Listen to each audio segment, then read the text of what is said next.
فسماه عبد الله.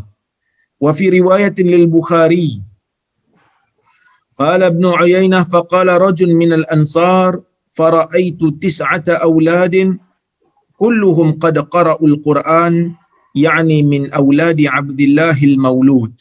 وفي رواية للمسلم مات ابن لأبي طلحة من أم سليم فقالت لأهلها لا تحدث أبا طلحة بابنه حتى أكون أنا أحدثه. فجاء فقربت إليه عشاء فأكل وشرب ثم تصنعت له أحسن ما كانت تصنع قبل ذلك فوقع بها.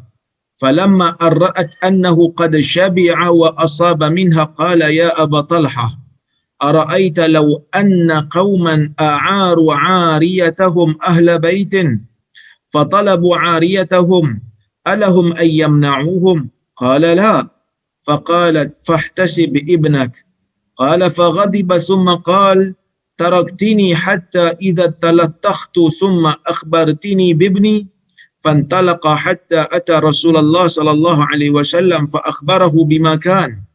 فقال رسول الله صلى الله عليه وسلم بارك الله لكما في ليلتكما. قالت فحملت. قال وكان رسول الله صلى الله عليه وسلم في سفر وهي معه.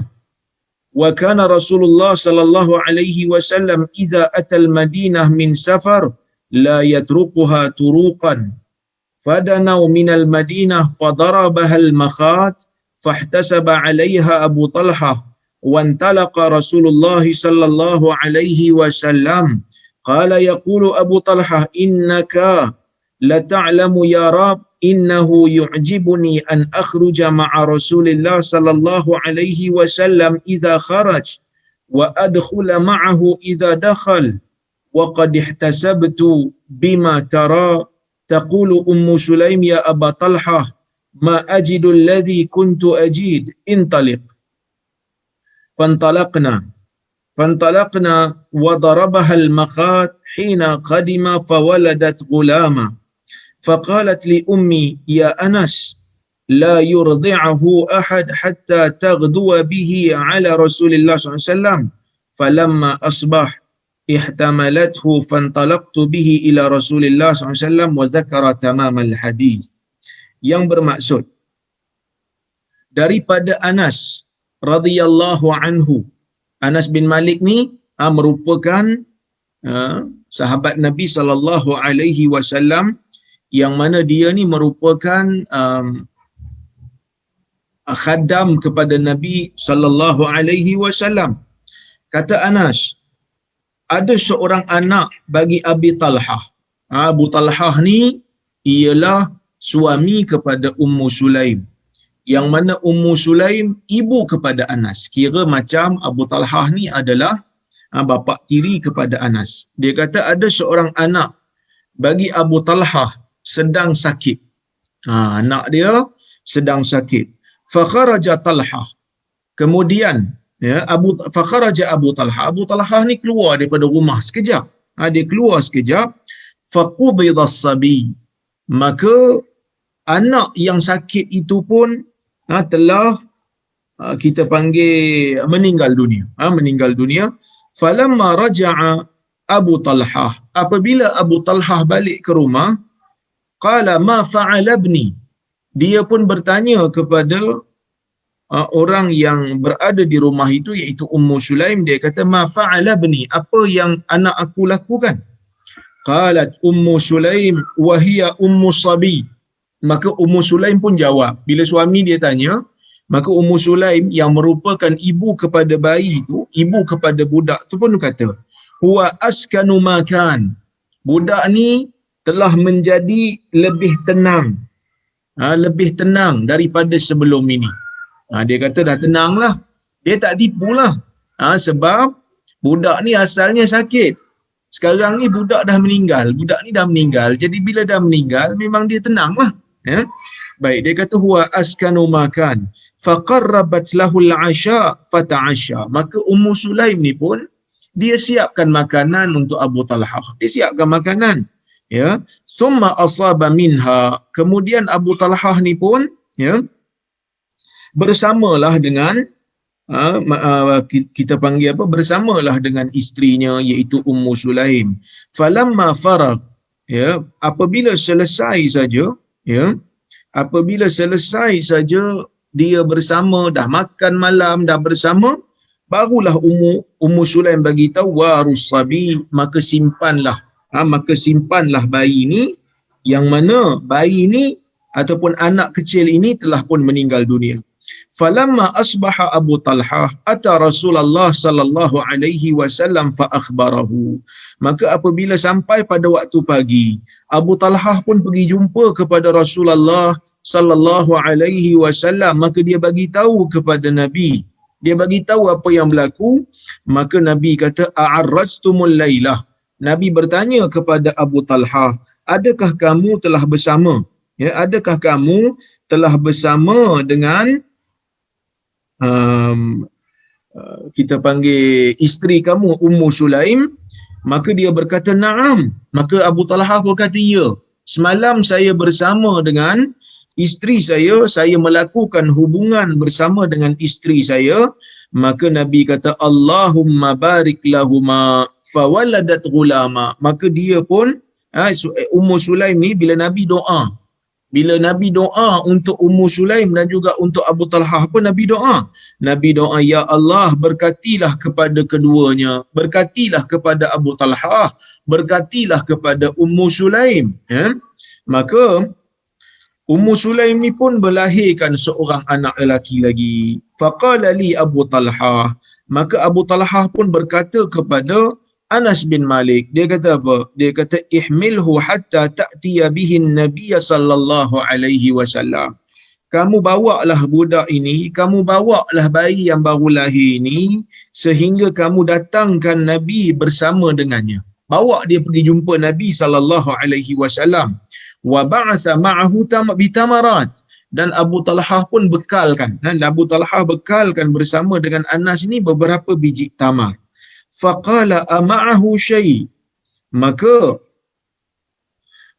Nabi sallallahu alaihi wasallam pun bertanyalah, bila Anas pergi bawa budak ni jumpa Nabi, Nabi tanyalah, adakah sesuatu yang bersama dengan budak ini?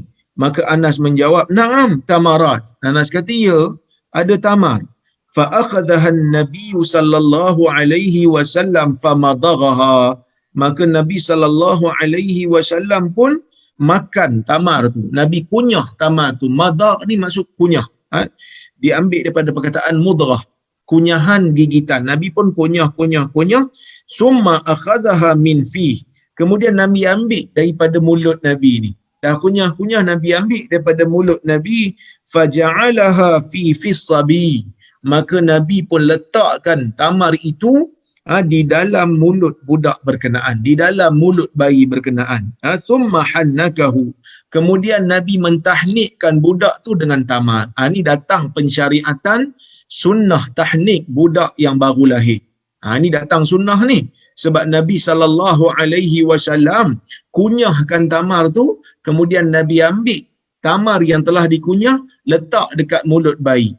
Ini sunnah. Tetapi ulama tidak berbeza pendapat tentang tahnik ni memang sunnah bagi hak Nabi sallallahu alaihi wasallam. Memang para sahabat kalau dapat anak, dia akan bawa anak mereka untuk jumpa Nabi dan Nabi akan kunyahkan tamar. Cuma ulama berbeza pendapat tentang hukum tahnik di zaman kemudian setelah daripada Nabi sallallahu alaihi wasallam wafat. Setelah daripada Nabi sallallahu alaihi wasallam wafat, sahabat ada tak melakukan tahnik lagi kepada anak-anak orang lain? Wallahu a'lam. Sekadar kajian saya, memang susah kita nak jumpa riwayat. Oleh kerana itulah kita nampak bahawasanya para ulama berbeza pendapat tentang hukum tahnik bagi orang yang selain daripada Nabi. Sebahagian ulama mengatakan tahnik ni hanya khusus untuk Nabi Muhammad sallallahu alaihi wasallam. Lepas Nabi dah tak ada, maka tak boleh lagi untuk kita bawa orang jumpa, bawa bayi kita untuk orang lain tahnikkan. Ni pendapat minoriti ulama seperti mana yang dinukilkan oleh Ibnul Qayyim. Tetapi majoriti ulama berpandangan tahnik ini bukan hanya khas untuk Nabi sallallahu alaihi wasallam. Kerana apa? Kerana di sana tidak ada bukti yang menunjukkan bahawasanya ia hanya khusus untuk Nabi sallallahu alaihi wasallam. Bahkan kalau kita tengok hadis-hadis yang lain, memang ada isyarat menunjukkan bahawasanya tahnik ini memang telah diamalkan oleh orang-orang Arab di Madinah pada masa itu. Maka kita katakan dalam isu ni ada dua pandangan. Sekadar kajian saya memang betul tidak ada riwayat yang menyebutkan ia hanya khusus untuk Rasulullah sallallahu alaihi wasallam. Tidak ada dalil yang menunjukkan demikian. Maka tahnik ini sunnah dilakukan seawal bayi baru lahir. Jadi kalau kita ada anak baru lahir, sunnah untuk kita pergi jumpa dengan orang saleh, untuk orang saleh itu tahnikkan anak dia. Untuk orang saleh itu kunyahkan tamar bagi pada bayi kita. Jadi tuan-tuan dan puan-puan rahmati Allah sekalian, apakah khasiat di sebalik tahnik ini? Para ulama mengatakan apabila seorang bayi itu ditahnik oleh orang saleh, maka seolah-olah orang saleh itu ia telah memberikan sesuatu yang ada di dalam mulut dia kepada anak kecil ini, seolah-olah anak kecil ini telah mendapat sesuatu keberkatan daripada mulut orang saleh. Mudah-mudahan bayi ini mendapat akhlak seperti mana orang saleh. Bila saya kata orang saleh, dia tak semestinya para ustaz. Tak semestinya ustaz yang kena tahnik bayi ni. Sebaliknya, kena cari orang saleh walaupun dia bukan ustaz. Maksud apa dia orang saleh walaupun bukan ustaz? Orang yang saleh lah. Orang yang jaga salat, orang yang banyak melakukan ibadah-ibadah wajib dan sunat. Walaupun dia bukan ustaz, tapi bila kita tengok dia ada akhlak yang baik, dia ada kesalehan, maka kita boleh untuk meminta dia mentahnikkan anak. Cuma di zaman coronavirus ini, adakah sunnah tahnik ini masih berterusan ataupun tidak? Saya kira di zaman COVID ini lebih baik kita menjaga nyawa berbanding daripada kita melakukan tahnik, terutamanya bagi orang-orang yang kita tak pasti dia ni positif atau negatif. Kalau kita boleh tahnikkan anak kita sendiri dengan kita yakin percaya kita memang tak ada COVID dan kita memang telah kuarantinkan diri ataupun kita memang jaga diri kita, maka tidak menjadi masalah untuk kita tahnikkan sendiri anak kita. Maka dia pun bawa tamar Nabi SAW punya, kemudian Nabi tahnikkan. Ini kita panggil apa? Sunnah tahnik. Wasammahu Abdallah. Dan Nabi SAW menamakan budak ni dengan nama Abdallah. Jadi kalau kat sini tuan-tuan dan puan-puan yang dirahmati Allah Subhanahu Wa Taala,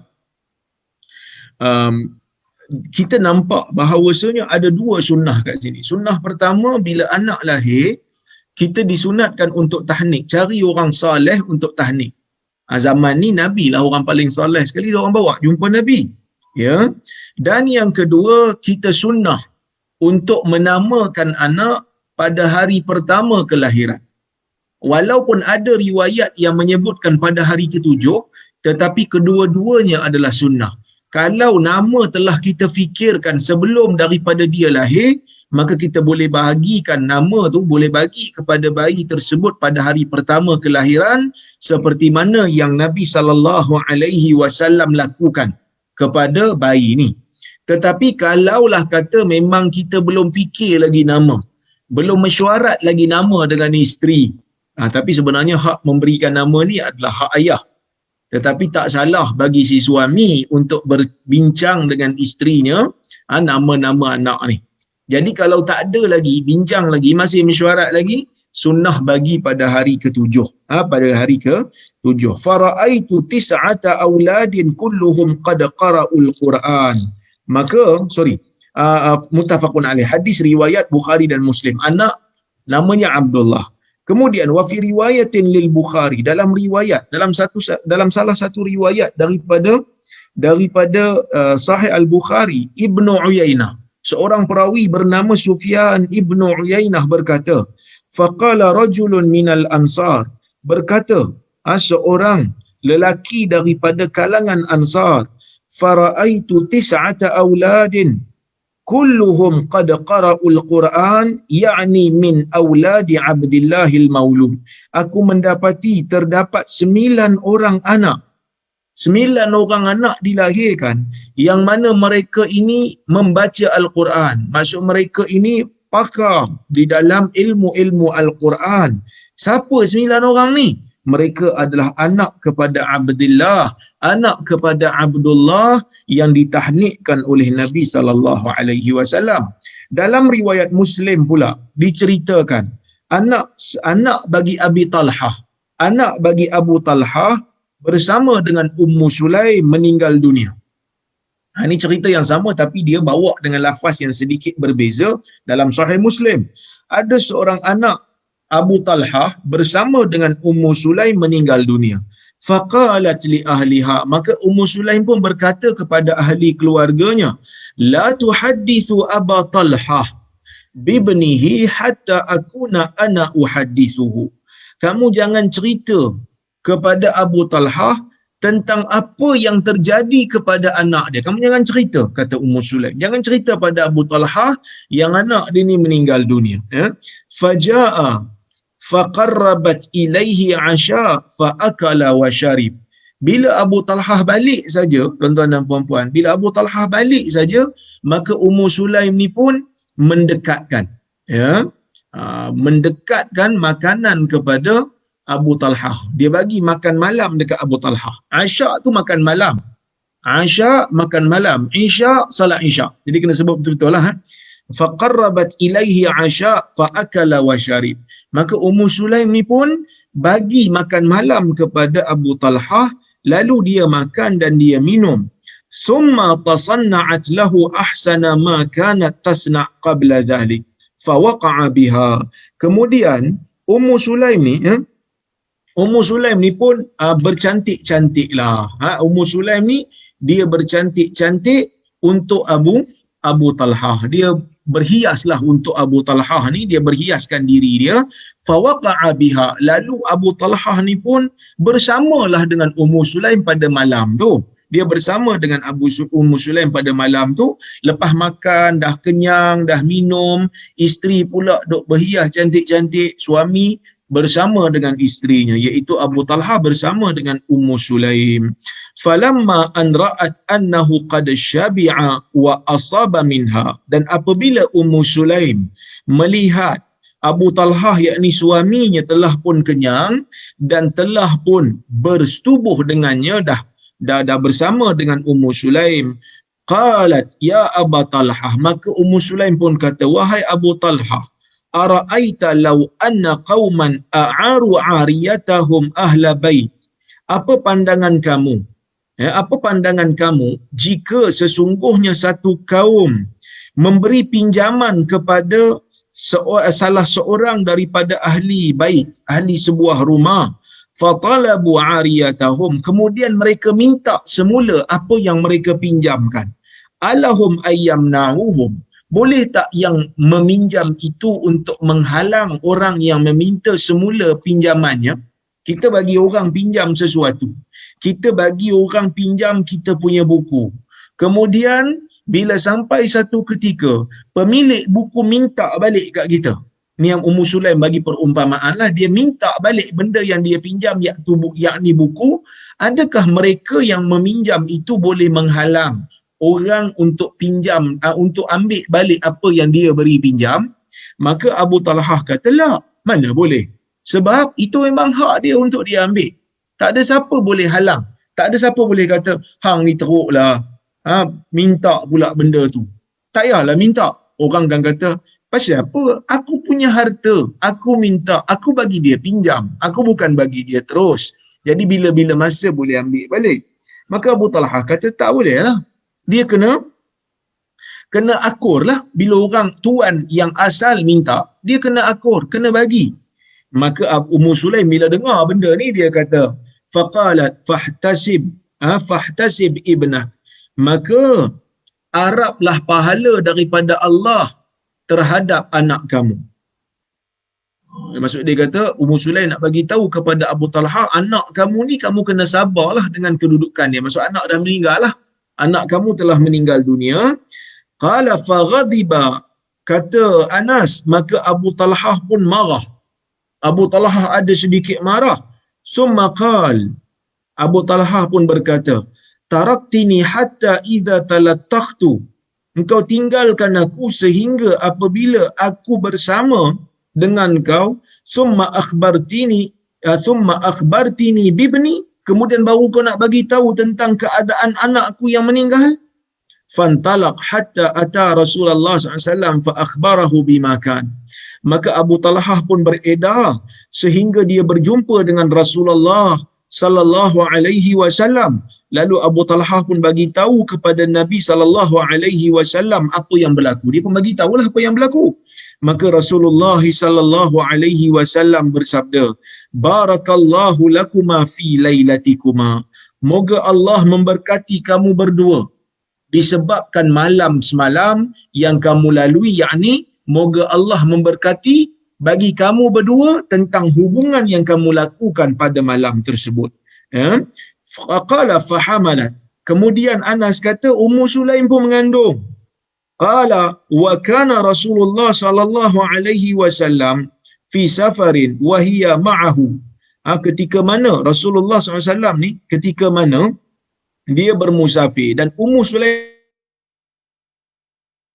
ada bersama, wa kana Ummu Sulaim ada bersama dalam permusafiran. Wa kana Rasulullah sallallahu alaihi wasallam idza atal Madinah min safar la yatrukuha turuqa. Nabi sallallahu alaihi wasallam ni bila dia bermusafir, dia tidak akan masuk ke dalam Madinah pada waktu malam. Ini maksudnya adab Nabi sallallahu alaihi wasallam, dia akan cari waktu-waktu siang untuk masuk ke Madinah. Mungkin kerana gelap dan seumpamanya pada waktu itulah, dan tak mau mengganggu isterinya. Fadanau minal Madinah. Jadi waktu tu Nabi dan bersama dengan sahabat-sahabat ni dah hampir dengan Madinah dalam satu permusafiran. Fadarabahal makhat, maka tiba-tiba Ummu Sulaim ni turun air, maksudnya dah nak bersalin dah. Dah rasa dah nak bersalin, rasa sakit nak beranak. Maka bila berlaku macam tu, fahtabasa alaiha Abu Talha, maka Abu Talha pun terpaksalah menunggu dia sampai dia bersalin. Wantalaqa Rasulullah sallallahu alaihi wasallam, maka Nabi pun beredar dulu. Maka Abu Talha pun berkata, yaqulu Abu Talha berkata, innaka la ta'lam ya Rab annahu yu'jibuni an akhruja ma'a Rasulillah SAW idza kharaj wa adkhula ma'ahu idza dakhal.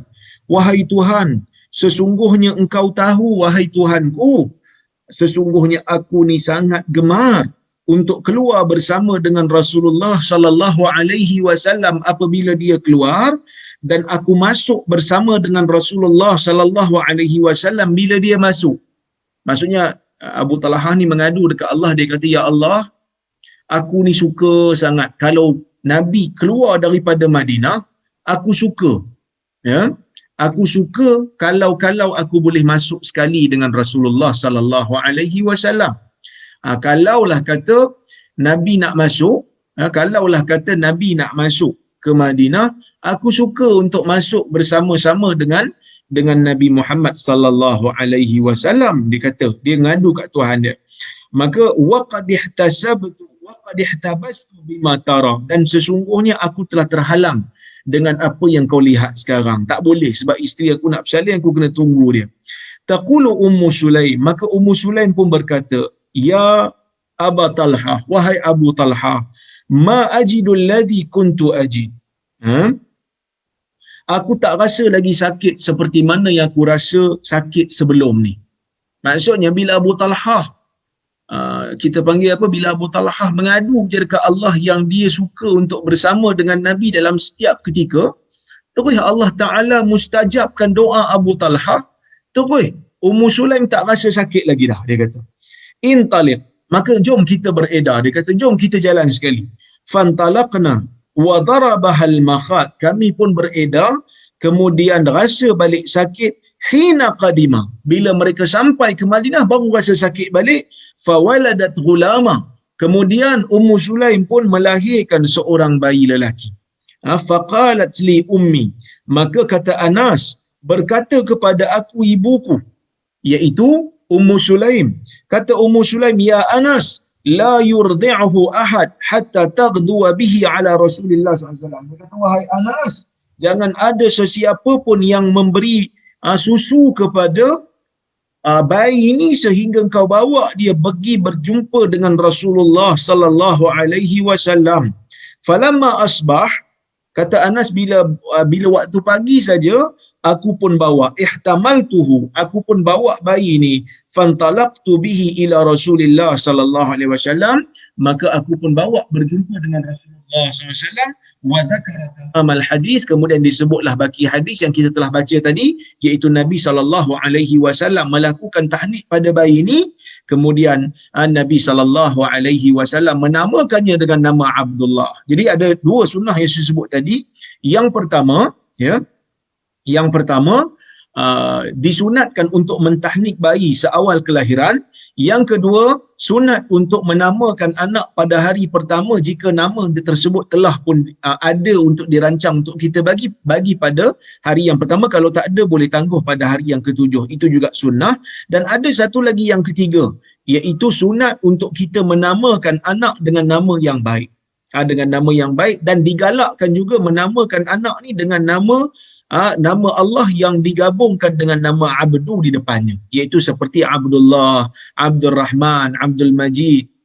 Dan Nabi SAW menyebutkan dalam hadis seperti mana yang diriwayatkan oleh Imam Muslim, kata Nabi SAW, ahabbul asma ilallah Abdullah wa Abdul Rahman. Sebaik-baik nama di sisi Allah ialah Abdullah dan Abdul Rahman. Maksudnya, ulama luaskan lagi, termasuk juga Abdul Rauf, Abdul Majid, Abdul Hamid dan seumpamanya.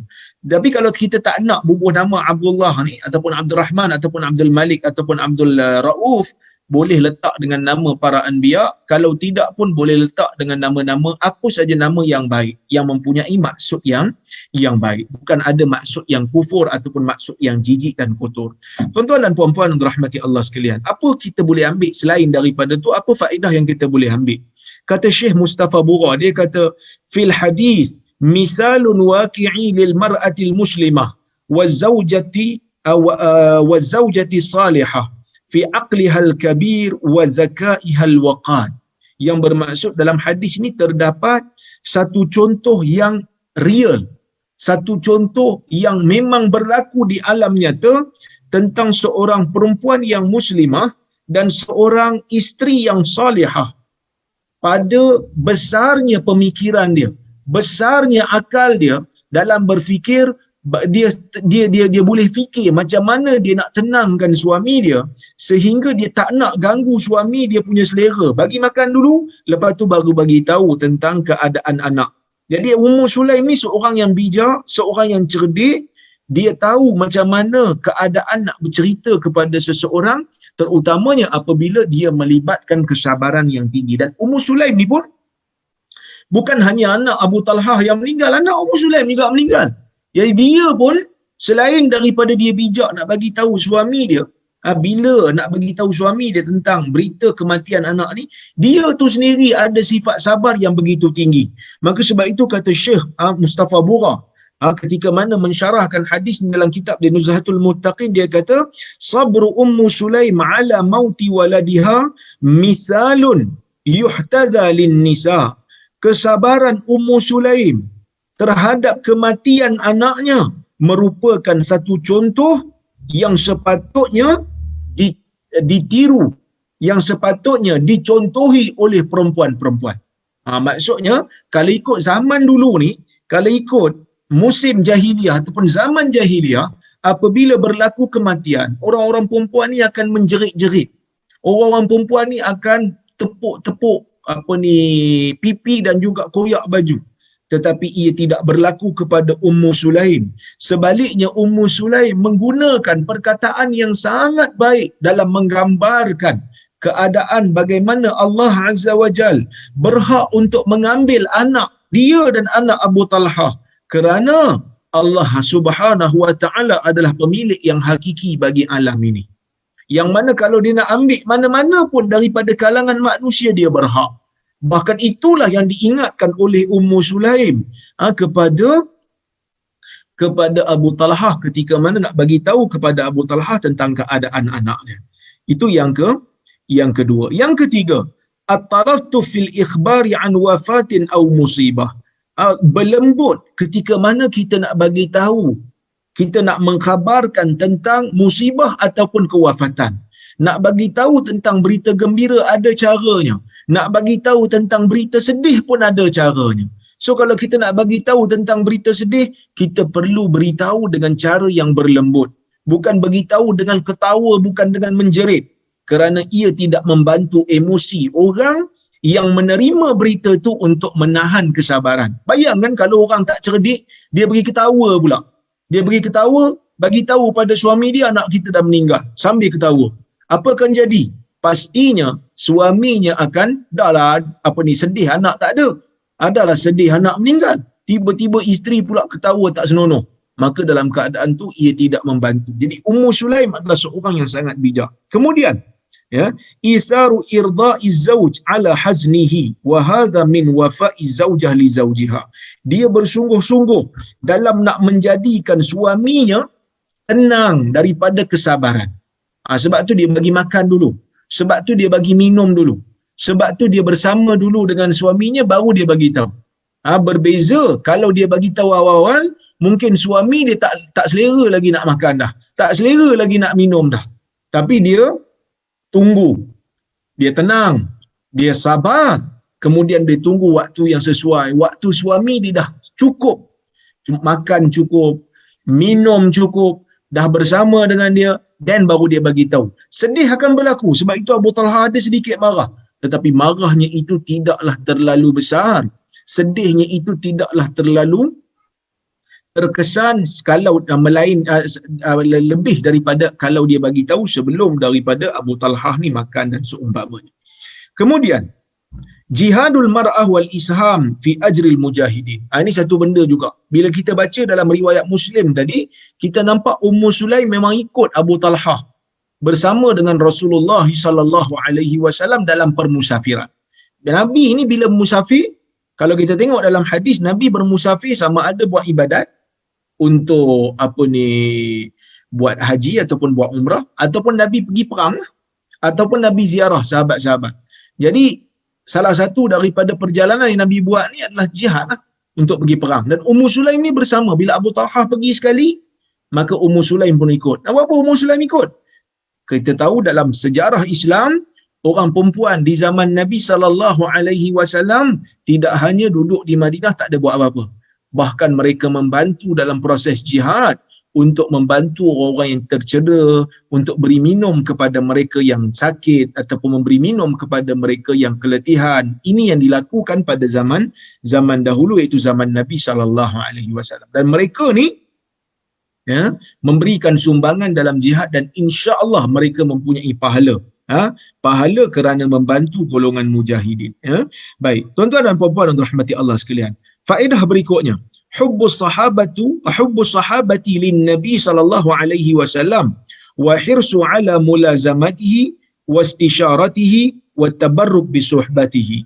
Hadis ni juga bagi tahu kat kita bagaimana para sahabat Nabi sallallahu alaihi wasallam, bagaimana para sahabat Nabi SAW suka untuk bersama dengan Nabi SAW dalam setiap masa.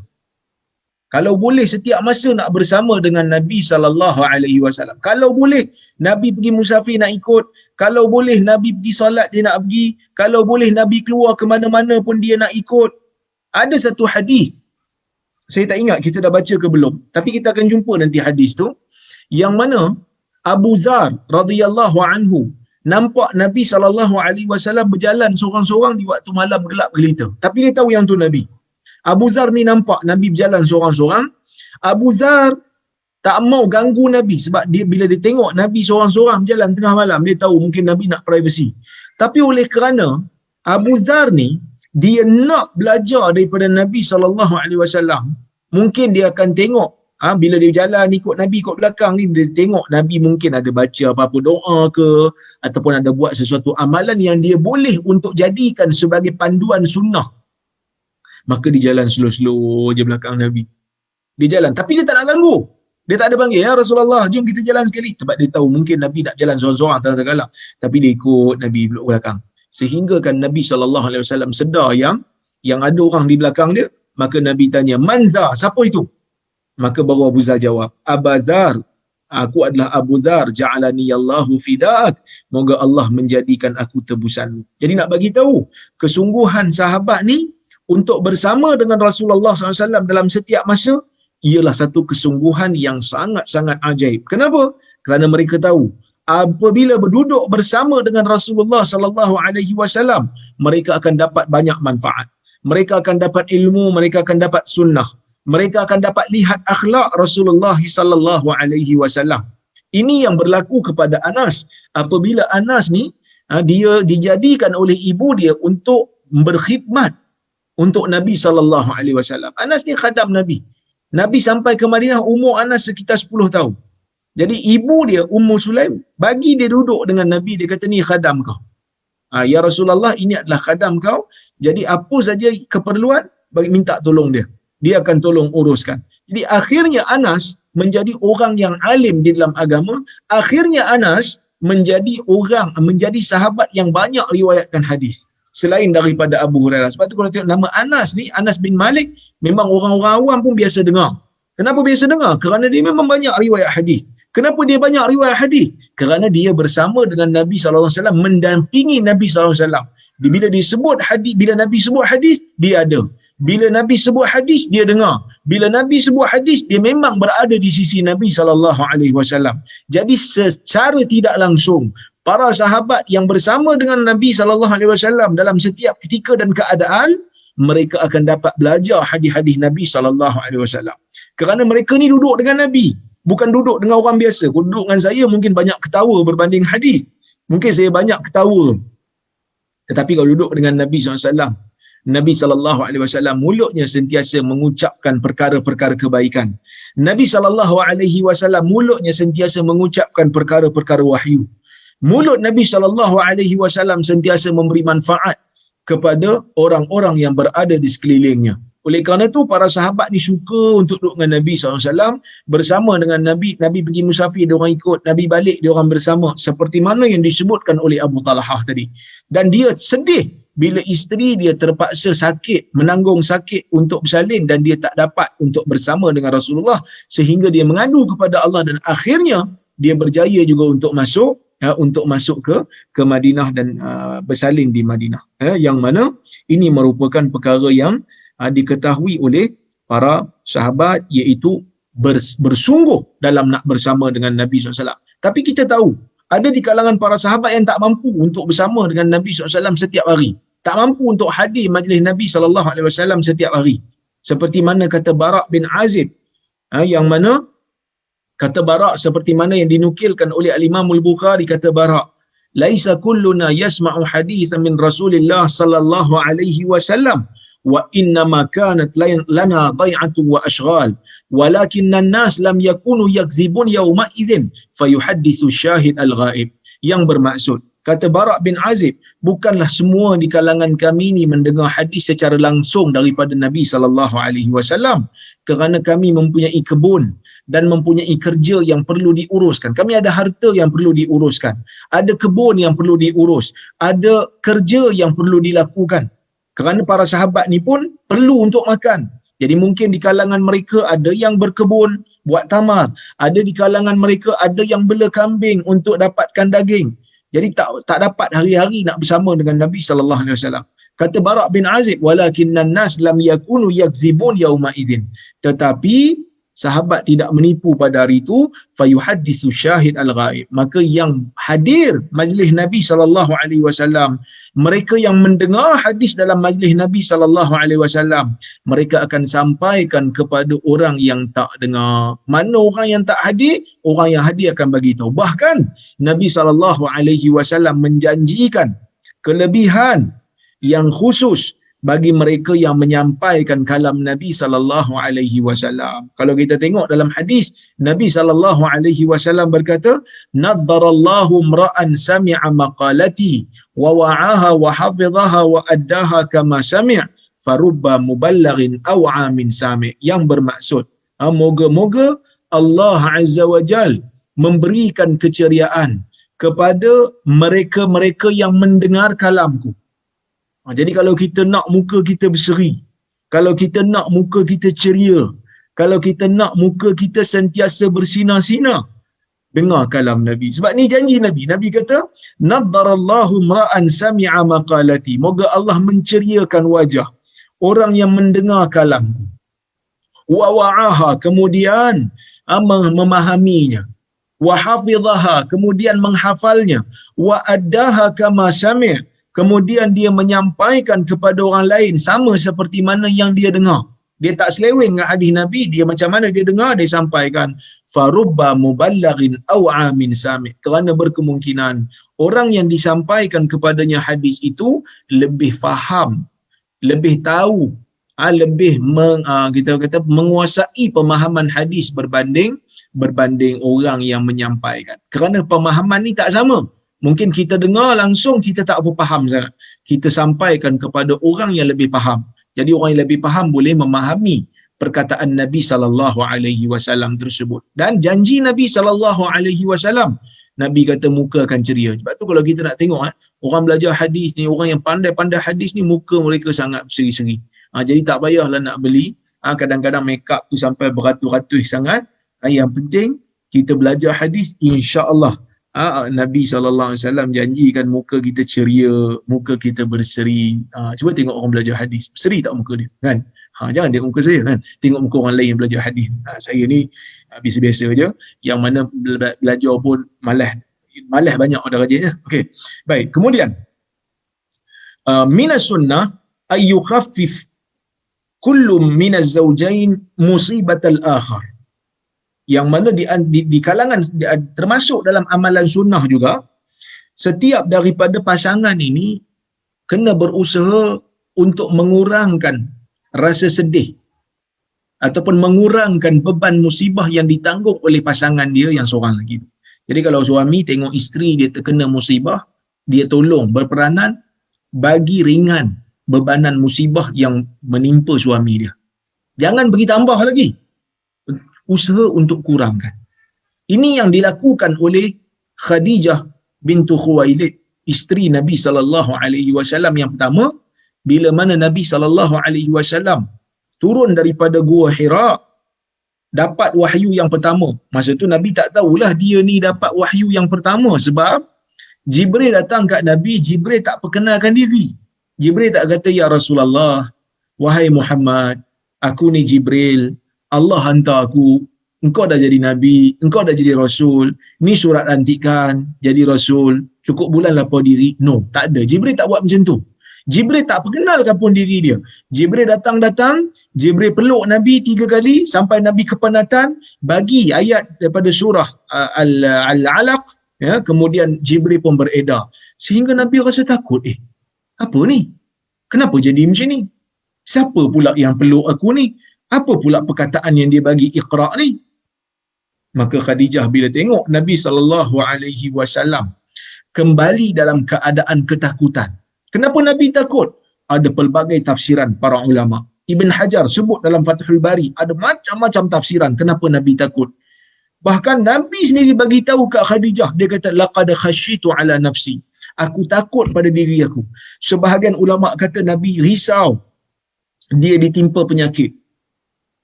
Nabi risau dia mungkin terkena sihir. Nabi risau mungkin orang akan kata dia gila sebab nampak benda pelik-pelik. Nabi risau mungkin dia ni dekat nak mati dah sebab nampak benda yang pelik-pelik. Nampak benda, nampak malaikat dan seumpamanya. Maka semua tu tafsiran-tafsiran tu untuk mewajarkan kenapa Nabi takut. Dan wajar sebenarnya Nabi takut kerana Nabi nampak benda yang tak pernah dilihat sebelum ni. Nabi tak pernah berpengalaman seperti mana pengalaman yang tu.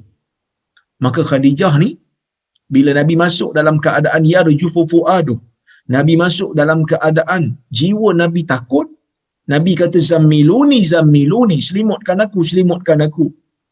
Khadijah tak cakap banyak. Khadijah pun selimutkan Nabi. Fazammaluhu hatta dhahaba anhu raw.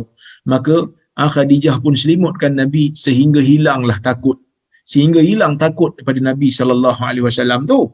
Jadi bila dah takut, bila dah hilang semua benda, barulah Nabi sallallahu alaihi wasallam. Khadijah tunggu sampai Nabi cerita. Bila Nabi cerita, Nabi kata laqad khashitu ala nafsi.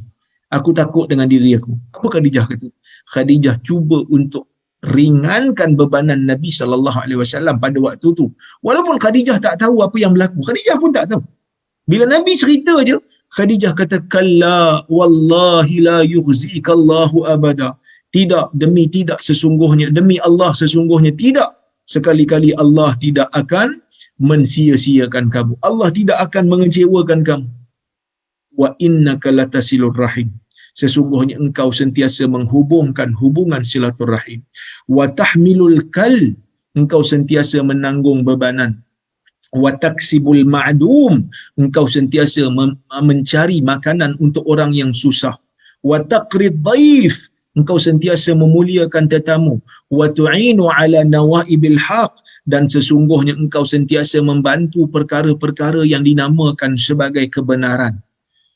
Perkataan Khadijah ni, Khadijah sebut, yang pertama benda ni Nabi tahulah, memang Nabi buat benda-benda ni. Tapi kenapa Khadijah ingatkan balik? Nak pujuk suami dia supaya tidak mentally down. Supaya tak demotivated. Supaya tidak turun motivasi Nabi. Supaya Nabi sedar Allah sekali-kali tidak akan sia-siakan Nabi, kerana Allah Azza wa Jal sentiasa bersama dengan orang-orang yang melakukan kebaikan. Jadi Nabi ni orang baik. Takkanlah Allah Ta'ala nak sia-siakan Nabi. Takkanlah Allah Ta'ala nak penaya dekat Nabi. Itu ingatan Khadijah. Peringatan Khadijah kepada Nabi dia, kepada suami dia. Yang mana Khadijah tenangkan Nabi Muhammad SAW dan bawa Nabi Muhammad berjumpa dengan Waraqah bin Naufal, seorang Arab yang membaca kitab Taurat, membaca kitab Injil, yang mana dia boleh berbahasa Hebrew. Dan akhirnya tenanglah suami dia, dan Khadijah menjadi isteri yang disayangi oleh Nabi Muhammad sallallahu alaihi wasallam, melebihi daripada sayangnya Nabi kepada isteri-isteri yang lain. Seperti mana kata Nabi SAW dalam sebuah hadis, inni ruziqtu hubbaha. Sesungguhnya aku direzekikan oleh Allah Subhanahu Wa Taala dengan perasaan sayang kepada Khadijah. Jadi kita pun ada pasangan kan, bila pasangan kita sedih, bila pasangan kita down, kena ujian macam-macam, kita cuba untuk tenangkan, kita cuba untuk ringankan bebanan dia, bukan tambah lagi lah, bukan tambah lagi. Okey. Kemudian watazayyun li ba'dihima, kalau boleh suami isteri ni berhiaslah untuk salah satu daripada yang lain, terutamanya bila adanya musibah, cuba untuk tenangkan dengan berhias. Bila tengok tu tenang sikit, bila tengok tu sejuk sikit muka. Janganlah pula dalam rumah dah rupa kelawar pula, pakai bilik kawar je umpamanya kan. Udahlah suami atau suami balik dalam keadaan ada masalah, tengok isteri lagi masalah, suami pun tengok, terkejut aku tengok kan, dah rupa sunda bolong ni tengok kan. Ataupun suami pun samalah, kalau boleh berhiaslah sedikit, potonglah janggut-janggut tu, misai-misai tu bagi trim, janggut jangan potong semualah, jangan cukup, biar dia kemas, kalau boleh misai tu biar nipis dan seumpamanya, nampak adalah kemas sikit, ya.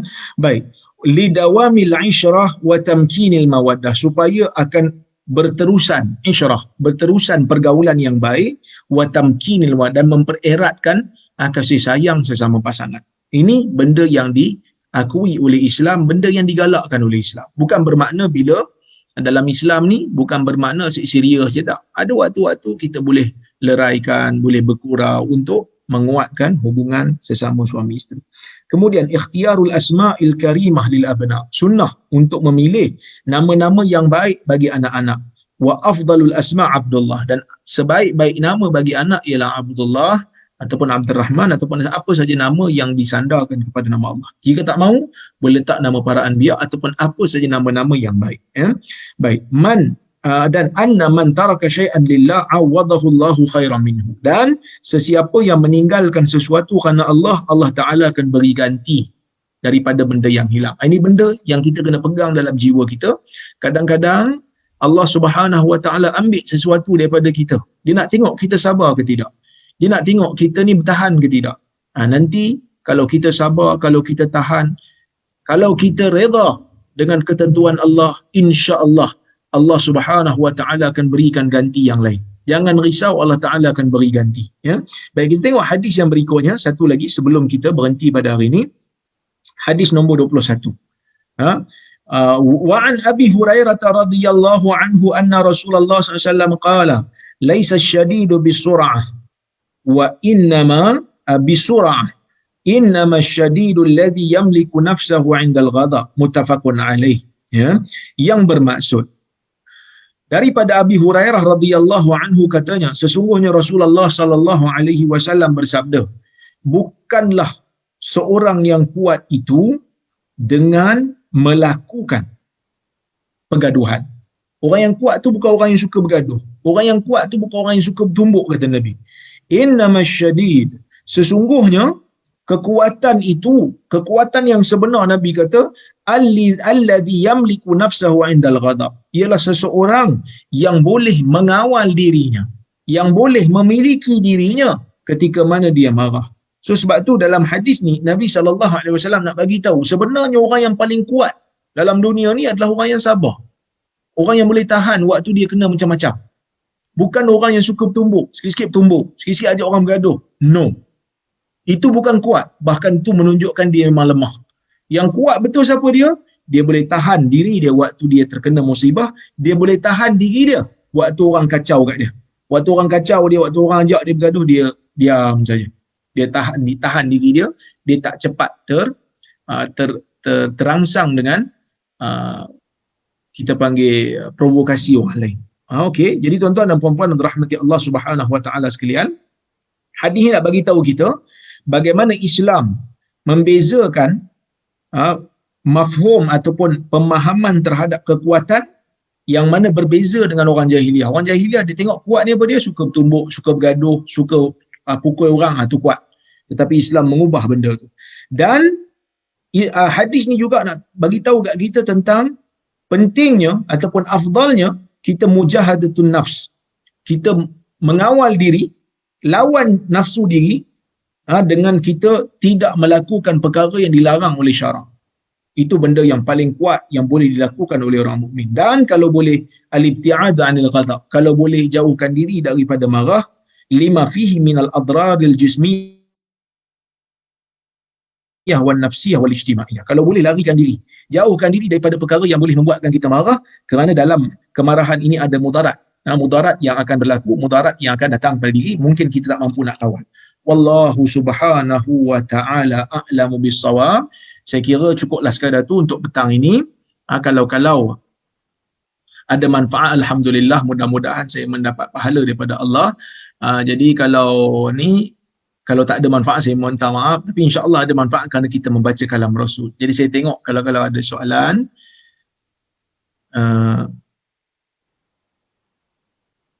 yang saya boleh jawab, ya. Baik.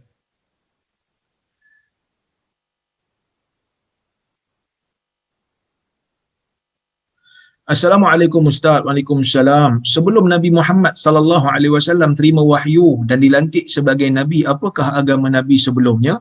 Wallahu a'lam. Kalau saya tengok pada penjelasan ulama-ulama hadis, terutamanya Ibnu Hajar, ketika mana Ibnu Hajar mensyarahkan hadis tentang Nabi sallallahu alaihi wasallam beribadat di Gua Hira sebelum daripada menerima wahyu, ya.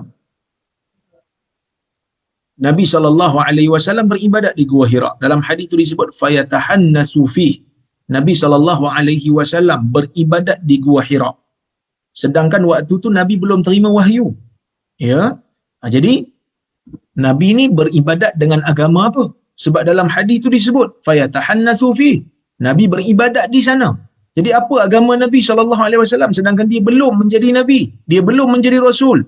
Bahkan waktu Jibril datang di Gua Hira, Nabi still belum boleh tahu yang dia adalah nabi sehingga diberitahu oleh Waraqah bin Naufal. Jadi kat situ, tuan-tuan dan puan-puan yang rahmati Allah sekalian, daripada kisah Nabi naik ke Gua Hira tu pun kita tahu, Nabi tidak suka untuk mengamalkan ajaran syirik yang dilakukan oleh orang-orang jahiliah. Sebab tu Nabi mengasingkan diri. Sebab tu Nabi mengasingkan diri, Nabi naik ke Gua Hira beribadat di sana. Nabi tak nak dengan benda-benda yang dilakukan oleh orang Quraisy daripada menyembah berhala, makan bangkai, melakukan riba. Oleh kerana itulah tuan-tuan dan puan-puan, Nabi beribadat di Gua Hira, mengasingkan diri buat seorang-seorang di sana. Jadi apakah yang Nabi amalkan di sana? Ulama mengatakan bahawasanya seperti Al-Imamul Alusi, dia mengatakan bahawasanya ibadat Nabi SAW yang Nabi lakukan di Gua Hira itu ialah ajaran yang ditinggalkan, saki-baki yang ada, ajaran yang original yang ditinggalkan oleh Nabi Allah Ibrahim alaihi salam. Sebab itu dalam riwayat yang lain disebut selain daripada yatahannas, ada lafaz yang menyebutkan yatahannaf dengan fa. Yatahannaf iaitu mengikut agama Hanif, mengikut agama Nabi Allah Ibrahim alaihi salam, seperti mana yang dinukilkan dalam kitab-kitab sirah. Jadi sebab itu kalau kita tanya apakah agama Rasulullah SAW, kita kata pastinya Nabi SAW tidak melakukan perkara-perkara syirik. Nabi SAW tidak melakukan perkara-perkara yang menjadi maksiat pada zaman itu, tapi Nabi mengamalkan ajaran Nabi Allah Ibrahim alaihi salam. Ya. Baik.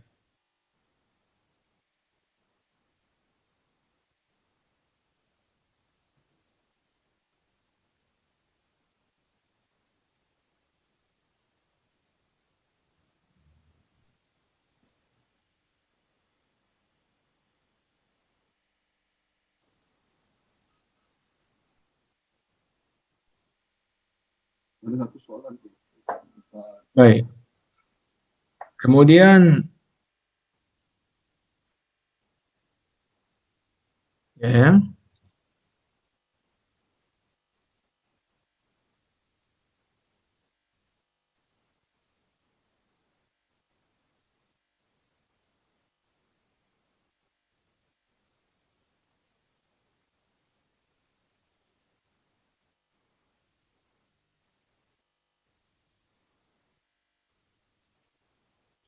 Okey. Assalamualaikum Ustaz. Waalaikumsalam. Kalau musim COVID ni kita tahnik baby sekadar letak manisan madu kat mulut baby boleh ke? Instead kita buat yang macam selalu kita buat. Seperti kita suruh ustaz-ustaz kunyah kurma dan sebagainya. Pertama sekali, saya dimaklumkan oleh orang-orang perubatan ni, madu tak bagus untuk budak yang berumur bawah pada 2 tahun. Kerana madu tu sifat dia kompleks. Perut budak yang bawah daripada 2 tahun tidak mampu untuk menceraikan ataupun menghuraikan madu. Jadi jangan bagi madu lah. Bagilah benda-benda lain. Sebenarnya bagi susu sudah memadai. Kalau nak bagi kurma tak boleh lah sebab dia keras kan. Takut kena COVID ke umpamanya. Tapi kalau kita boleh buat sendiri, sebenarnya kita boleh buat sendiri. Suami kita umpamanya, kita suruh dia kunyah. Sebab baby tu memang ada kat rumah kita kan. Baby tu ada kat rumah. Ataupun kat rumah kita ada orang soleh, kita suruh dia kunyahkan.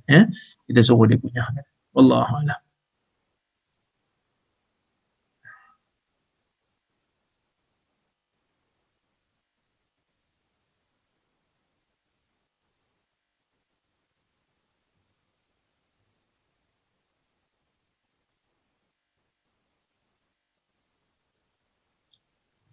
Baik. Okey. Saya rasa cukup sekadar tu. Itu saja yang ada soalannya. Yang lain semua tak ada. Jadi apa yang baik daripada Allah, apa yang buruk datang daripada kelemahan diri saya sendiri. Saya mohon maaf kalau ada terkasar bahasa, tersilap kata. Terima kasih kepada Kampung Utara